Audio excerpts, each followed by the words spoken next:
Millet ఒక curry మంచిగా curry తీసుకుంటున్నారు బాగానే తీసుకుంటున్నారు మరి తక్కువ ఇంకా 2 కప్పులు దాకా మంచిదే అదొక హెల్దీ డైట్ అనేసుకుంటున్నారు. కొంతమంది దాంట్లో ఆయిల్ కూడా వేసుకోవటం లేదు, పచ్చివి తింటున్నారు. పచ్చివి బెండకాయ కూడా పచ్చిగా తినోళ్ళు ఉన్నారు. సో అసలు నాకైతే మైండ్ బ్లోయింగ్ అనిపించింది. బెండకాయ పచ్చిగా ఎలా తింటున్నారు, అసలు తినలేం కదా. పోనీ బెండకాయ విరిపి దాని వాటర్ అన్నది నానబెట్టి నెక్స్ట్ డే అది దాని పర్పస్ వేరండి. ఆ పర్పస్ వేరు. అది కొంచెం మోషన్ ఫ్రీగా పాస్ అవడానికి కాన్స్టిపేషన్ వాళ్ళలో అది హెల్ప్ చేస్తుంది.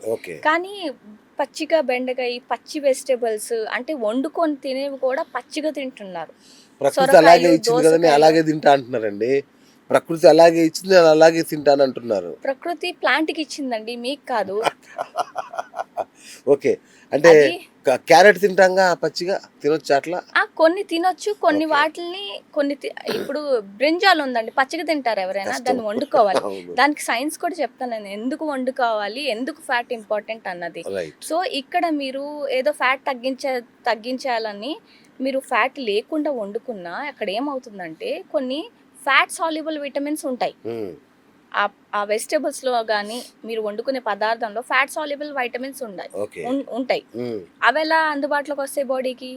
దానికి ఎగ్జాంపుల్గా చెప్పాలంటే మీరు ఇక్కడి నుంచి వేరే చోటకి వెళ్ళాలి, మీకు ఒక వెహికల్ ఏదో ఒకటి కావాలి, సమ్ ట్రాన్స్పోర్ట్ కావాలి. సో ఆ ఫ్యాట్ సాల్యుబుల్ వైటమిన్స్కి ఫ్యాట్ అన్నది వెహికల్ లాంటిది. ఆ వెహికల్ ప్రొవైడ్ చేయనప్పుడు తన పని అది అక్కడికి వెళ్ళి ఆ కెమికల్ రియాక్షన్లో పాల్గొనలేదు. సో ఇప్పుడు మీరు వండుకునే వెజిటేబుల్స్లో red colour, orange colour vegetables ఉంటాయి. అందులో బీటా క్యారోటిన్ ఉంది. ఆ బీటా క్యారోటిన్ కాస్త వైటమిన్ ఏ కింద మారుతుంది. మీరు ఇక్కడ అసలు ఫ్యాటే ఇవ్వలేదు. సో ఆ బీటా క్యారోటిన్ ఏగా మారినా మీరు ఫ్యాట్ ఇవ్వనందువల్ల వైటమిన్ ఏ ఎలా పనిచేస్తుంది? Vitamin A is a fat soluble vitamin. So ఇలా ఏం చేస్తున్నారంటే ఫ్యాట్ ఇవ్వటం లేదు, లేకపోతే ప్రోటీన్ ఎగ్గొట్టేస్తున్నారు. వీళ్ళకి ఇష్టం వచ్చిన డైట్ వీళ్ళు చేసేసుకుంటున్నారు and they are thinking it is healthy. మీరు చాలా ప్రమాదం చేసుకుంటున్నారు. సొంతగా మెడికేషన్స్ తీసుకోవడం ఎంత ప్రమాదమో ఏమీ తెలియకుండా మీకున్న హాఫ్ నాలెడ్జ్తో మీరు డైట్లు చేయడం కూడా అంతే ప్రమాదం.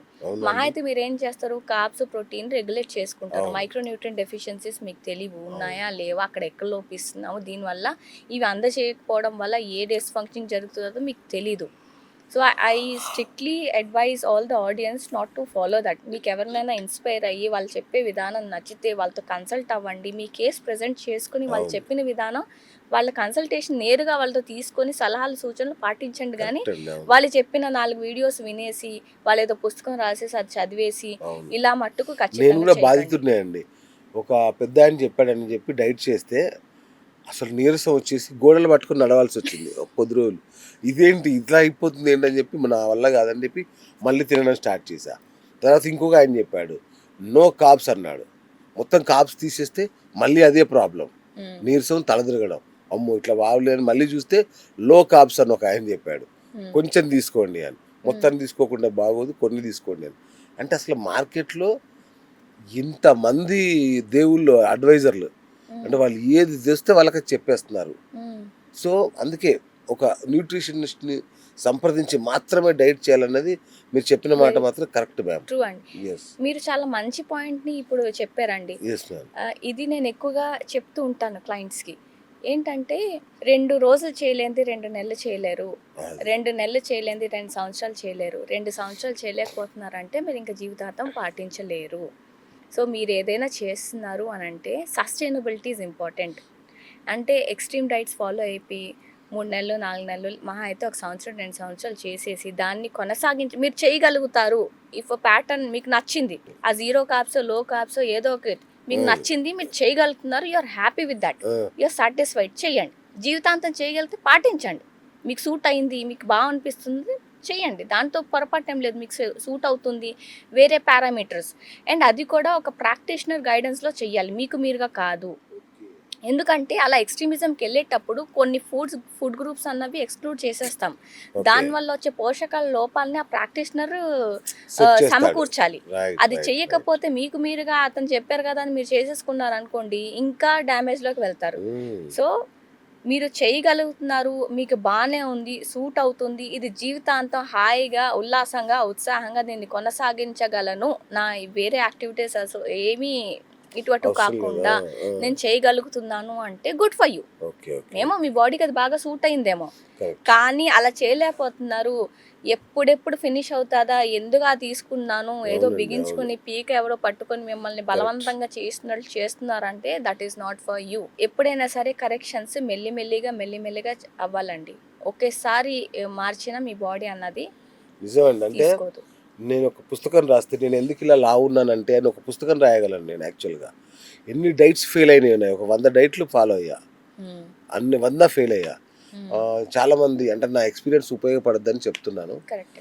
నేను షటిల్ ఆడేవాడిని, మ్మ్. టెన్నిస్ ఆడేవాడిని. అంటే మనం ఆటలు Active ఆడితే person. సన్నగా అయిపోతాము, మంచిగా ఉంటామని. మ్మ్. అయితే మేము ఫ్రెండ్స్ అందరం టెన్నిస్ ఆడేవాళ్ళం. బాగా ఆడిన తర్వాత బాగా అలసిపోయేవాళ్ళం, బాగా ఆకలేసేది. ఎక్కడికి పోదాం కమాన్ అని చెప్పి మళ్ళీ ఆ, ఇది మన షాగ్ హౌస్ వెళ్ళిపోయి బీభత్సంగా తినేసి రాత్రి 11 వరకు తినేసి వచ్చి మళ్ళీ అలా పడుకొని మళ్ళీ లేసేవాళ్ళు, మళ్ళీ టెన్నిస్ కోర్టుకు పరిగెత్తేవాళ్ళం, మళ్ళీ ఆకలేస్తుంది అని మాకు అప్పుడు అర్థం కాల. అంటే ఎక్కువ ఆకలేస్తే ఎక్కువ తినాల్సి వస్తుంది కదా. మ్మ్. సో ఆ విషయం అర్థం కాకుండా ఎక్కువ ఆడేవాళ్ళం విపరీతంగా. ఇంకా ఆడితే మనకి ఇంకా ఫిట్నెస్ వస్తుంది అనుకున్నాం, కానీ అది ఇంకా దెబ్బ కొట్టేసింది. మ్మ్. అవును. సో ఇదొక ప్రమాదం. కరెక్టే. ఎక్కువ ఫిజికల్ యాక్టివిటీ ఓవర్గా చేస్తే కూడా అప్పుడు ఏం చేయాలి మేడం? ఎట్లాంటి అంటే డైట్ ప్లాన్లో ఏమన్నా మార్పులు ఏమైనా చేయాల్సి ఉండేనా? అవునండి.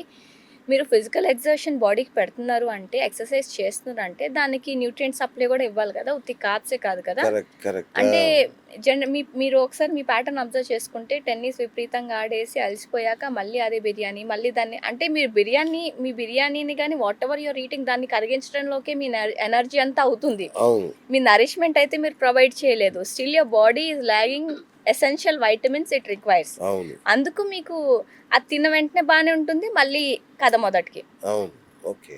అదొక విస్కస్ సైకిల్. అవును. మీరేమనుకున్నారంటే ఓహో యాక్టివ్గా ఉండి ఆటలు బాగా ఆడితే వెయిట్ లూజ్ అవుతారు అవును అనుకుంటారు. అనుకున్నాం. అవును. లేదండి. ఉమ్.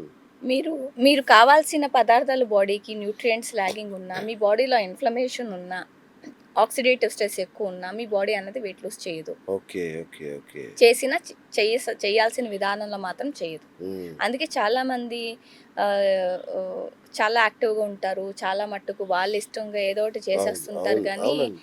అందరూ అలాగే చేస్తారండి. అంటే ఒక న్యూట్రిషియన్ కలిసి వాళ్ళకి 4 డబ్బులు ఇచ్చి మనం ఏం తినాలో చెప్పించుకుందాం అనే ఆలోచన రాదు ఎవరికి. మా ఫ్రెండ్ కిషోర్ అని ఉంటాడండి, మేమిద్దరం అప్పుడు డైట్ స్టార్ట్ చేసాం.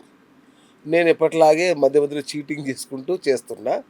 మనోడు చాలా దీక్షగా చేయడం మొదలుపెట్టాడు. ఒకరోజు ఫిట్స్ వచ్చి ఇంట్లో పడిపోయాడు. ఇట్లా అయ్యో. ఇట్లా మొత్తం ఎవరు లేరు ఇంట్లో. హాస్పిటల్కి మళ్ళీ చాలా ఒక 1-2 అవర్స్ తర్వాత వచ్చి హాస్పిటల్కి తీసుకెళ్ళి అపోలోకి తీసుకెళ్తే 5-6 లక్షలు ఖర్చు అయింది మళ్ళీ దానికి. ఆ దెబ్బకి నేను మళ్ళీ డైట్ మానేసా. Oh no no no no, వాడు పడిపోయాడు మళ్ళీ నేను పడిపోతానేమో అని భయానికి మళ్ళీ వదిలేసా. ఇట్లా ఫెయిల్యూర్ స్టోరీస్ చెప్పాలంటే ఒక పుస్తకం రాయగలను నేను. కరెక్టే.